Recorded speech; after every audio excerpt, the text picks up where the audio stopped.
Hello and welcome to the breakdown, everybody. Welcome back. We're here for another episode. We're gonna be reviewing the movie M3GAN. Yeah, and probably wondering, who's this tiny person? This is Lauren. She's our special guest today, and she's gonna be looking at this movie from a screenwriter's point of view.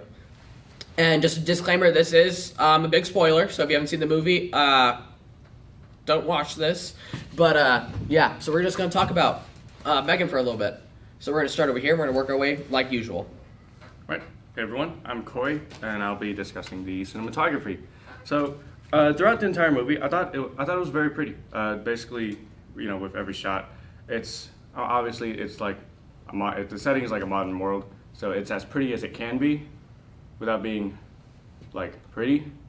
But with each shot of the characters, especially M3GAN, the very uncanny valley robot, they used her shots as well to basically hype her up as the movie goes along.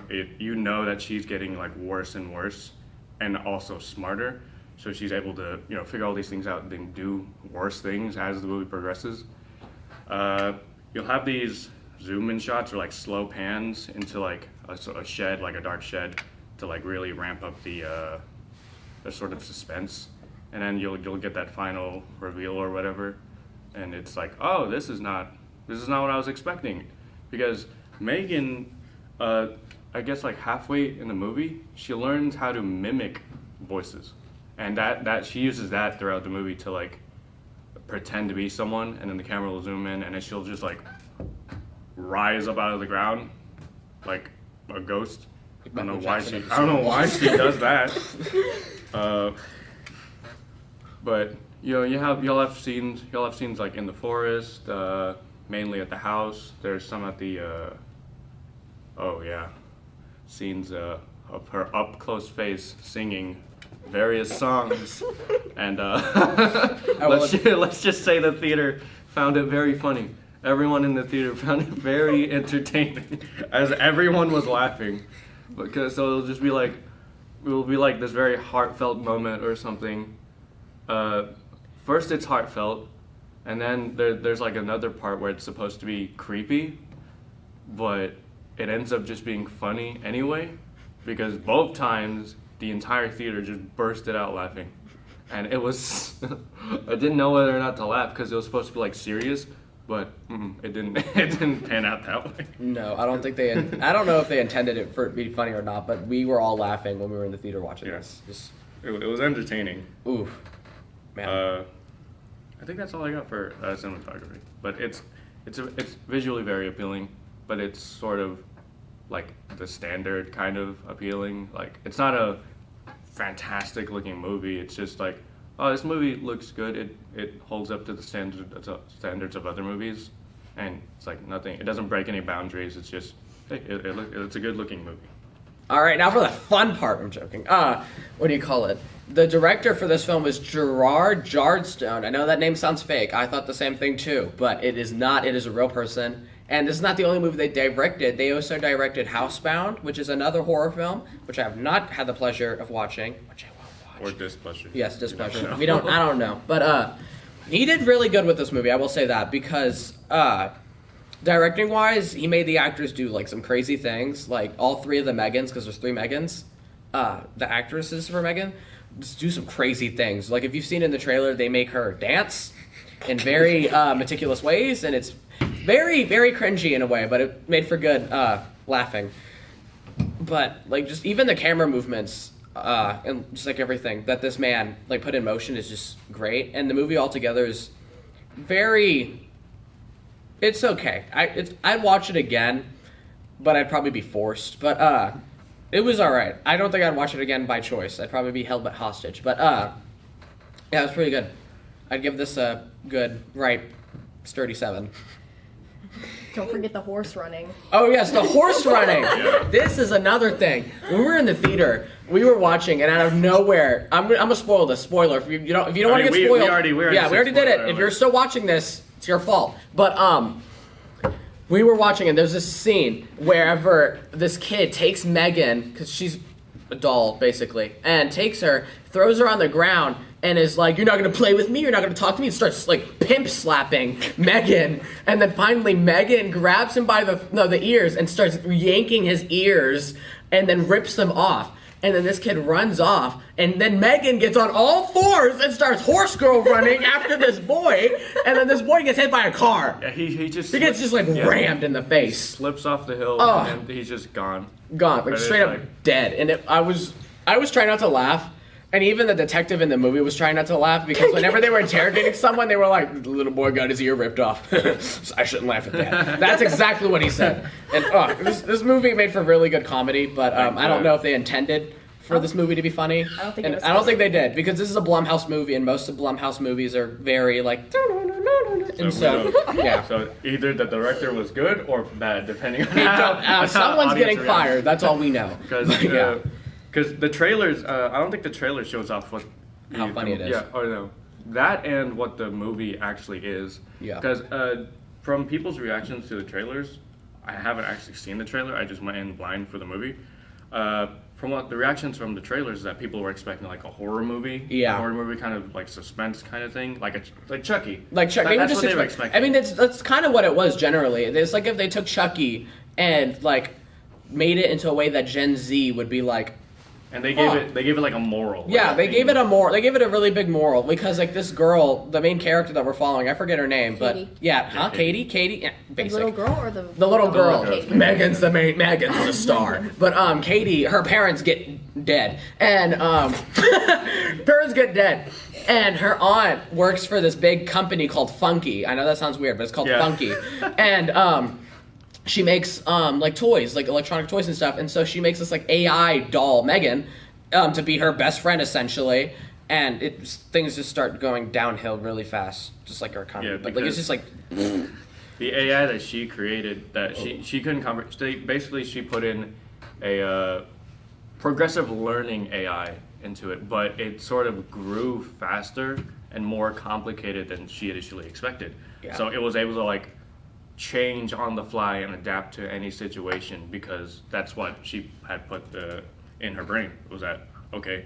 I can solve this issue, but when something changes, I can do that. I can do it even better.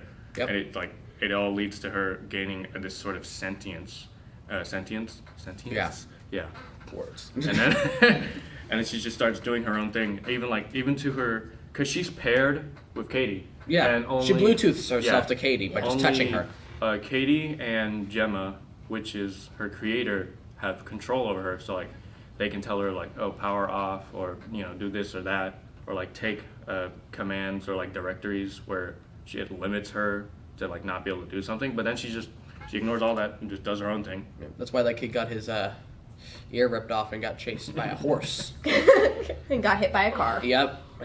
And that kid, we don't really like that kid. That That kid was, deserved it. that kid was at nicest, not going anywhere nice in the He afterlife. had one funny scene.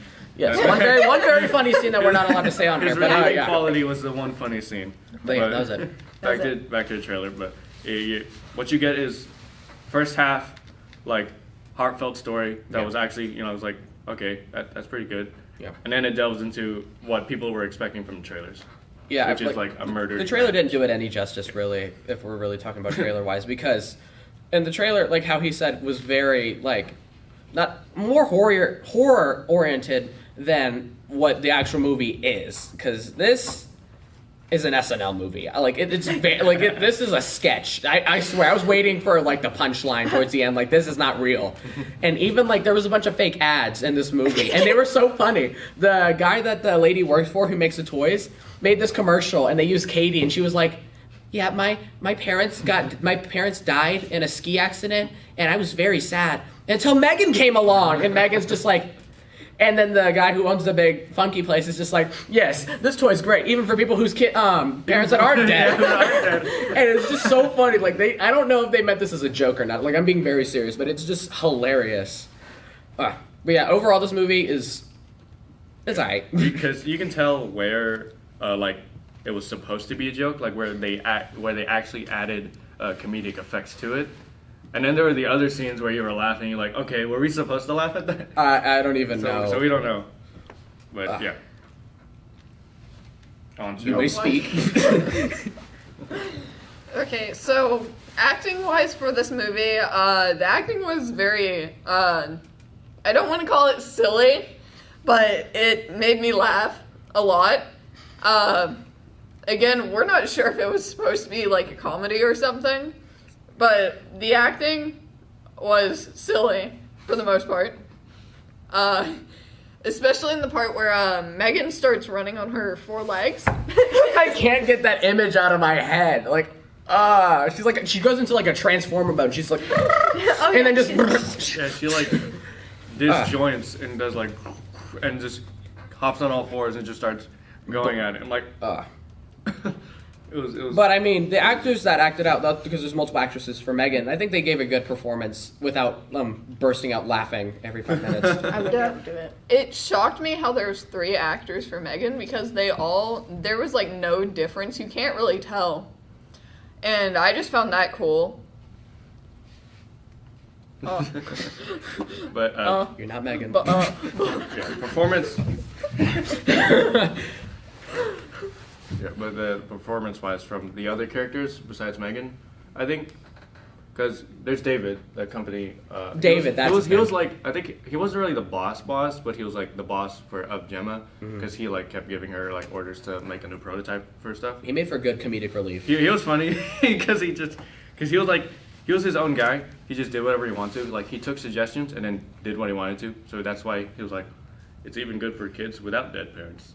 And because he added that to the script, because he was given a script and then he added his own quote unquote flair to it. But given like the first half where it was supposed to be this sort of heartfelt story about a girl getting over her parents, with the like friend of a robot, I think they performed it fairly well given the sort of theme I got for the first half. There was these scenes where they were very awkward when they first like met each other at home, and I think that went pretty well. And there was these sort of more emotional scenes. The scene with when they old first. lady. Oh, no, we don't talk. We saved the old lady for that. We saved the old lady.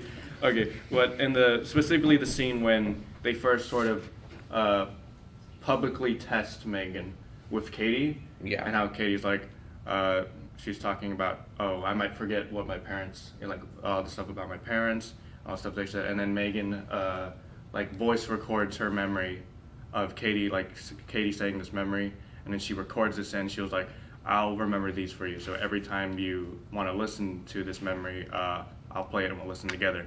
And in that moment, that sweet moment is immediately ruined by her singing, zoomed up on her face, and then the theater just bursts out laughing. That's when the just like movie. this. That's when the movie went from that to there. I think there's certain things in this movie that if you were to like modify or take out, like the singing and the horse running, and Oh, just I'd that keep kid it. Derek altogether, the ear kid. I feel like this would be a very serious movie, but it's not. It's not a serious movie. I think it was meant to be a joke. maybe the dancing too. The dancing, it's so random. There was no reason for her to just There was start no reason. breakdancing. What do you call it? The guy, after she's already like escaped because they were trying to shut her David. down. Yeah, David is up in like the higher part of the building and is like walking around like before this big release launch, and Megan's just and then gets this paper guillotine, rips it off, and is chasing him with this thing.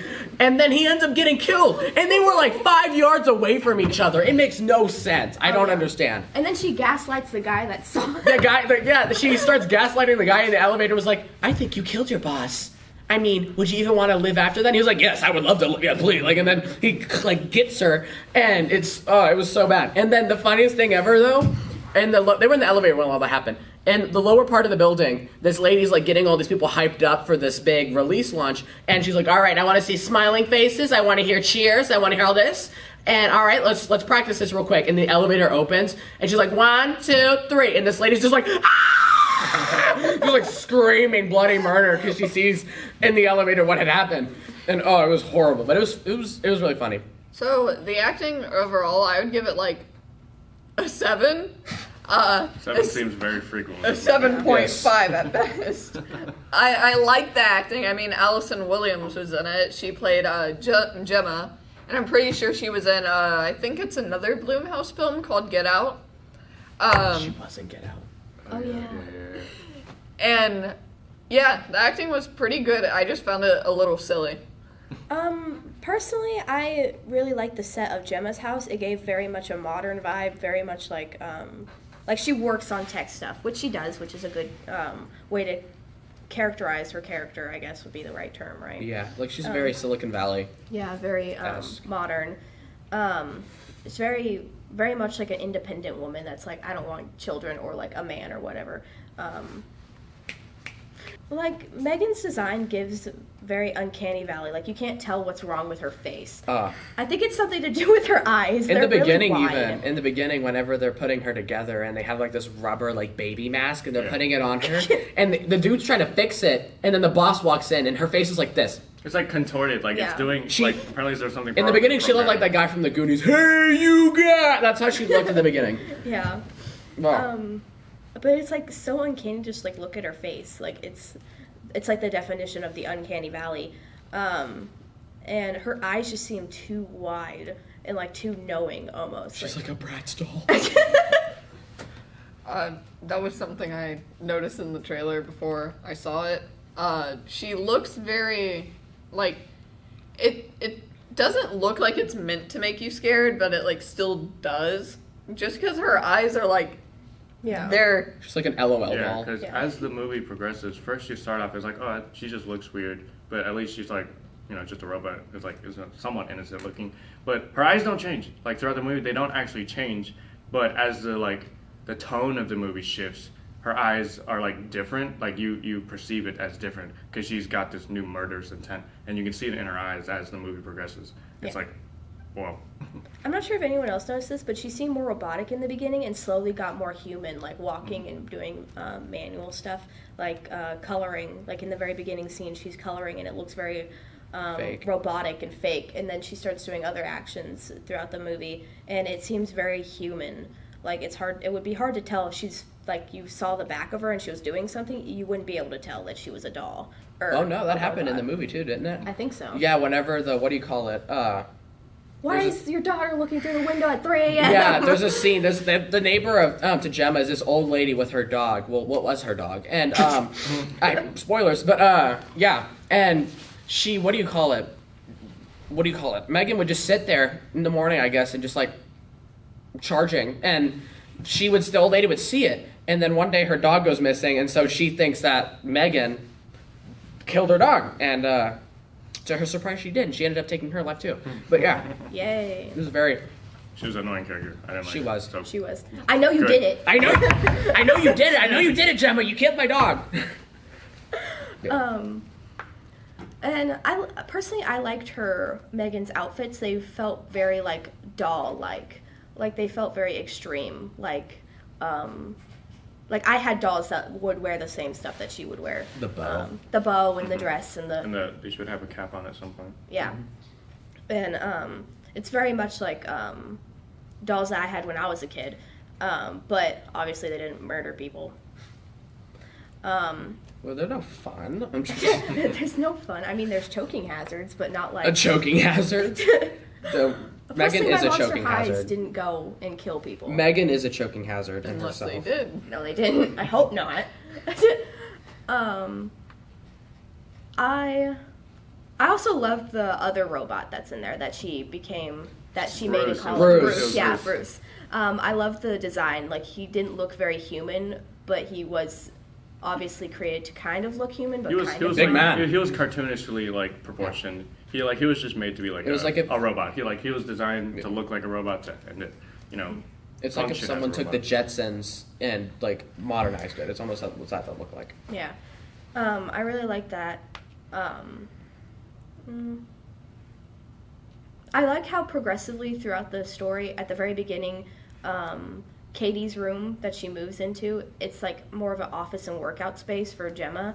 And then over time, it becomes more of her kids' room. Like you can see how they're growing and evolving. Like instead of just being like, oh, I'm here and I have to be here, she gets like more fun, more toys and more kids stuff to play with because she didn't have it when she originally moved in. And I think it shows the time progression. That's another thing. Progressively through the movie, Katie's like just whole demeanor changed a lot since Megan had been introduced into her life, and she just started getting more aggressive towards Gemma. And basically, they even mentioned this in the movie. Megan is like slowly becoming like that parental guardian in Katie's life, and so there's no need for Gemma, and that's why Katie and Gemma bump heads a lot towards the middle of the movie. Yeah, and it's almost like, I think this is explained at the end where it's like, I can become her parent. Megan says that to Gemma, like, I can become her parent. But it's kind of hinted at where she'll like, Gemma will be trying to like parent her, and then Megan will come in and be like, well, yada yada yada, and basically parent her. And she'll I think it's kind of stupid because she designed Megan to do that, and I'm just like, you'd think you would add some controls in there, like shut up, and it like no, Shut up. like she was like, use your Look at this coaster, pen. Megan. Look at this pen. Look at the pen. Look at You the see this pen. pen, Megan? You see this pen? Boo. Look, that's it was horrible.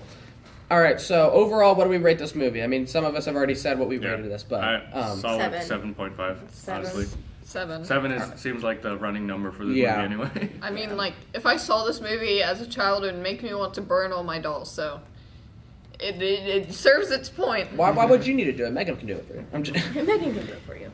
she has a built-in flamethrower. Anyway, Probably. Yeah. Well, thank you for watching this. Thank you all. Thank you for coming down to do this, and we're gonna make another episode here pretty soon. So make sure to tune in for that, and make sure to subscribe and like this video. And that's it for now. Bye, guys. Bye.